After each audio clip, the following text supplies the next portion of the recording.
और मोमिन औरतों से कह दो कि वो भी अपनी निगाहें नीची रखा करें और अपनी शर्मगाहों की हिफाजत किया करें और अपनी आराइश यानी जेवर के मकामात को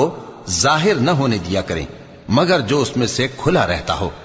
और अपने सीनों पर ओढ़नियां ओढ़े रहा करें और अपने खाविंद और बाप और खुसर और बेटों और खाविंद के बेटों और भाइयों और भतीजों और भांजों और अपनी जैसी मोमिन औरतों और लौंडी गुलामों के सिवा नीज उन खुद्दाम के जो औरतों की ख्वाहिश न रखें या ऐसे लड़कों के जो औरतों के पर्दे की चीजों से वाकिफ न हो।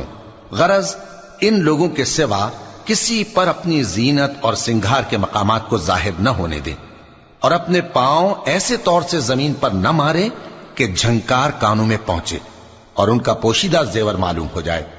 और मोमिनो सब अल्लाह के आगे तौबा करो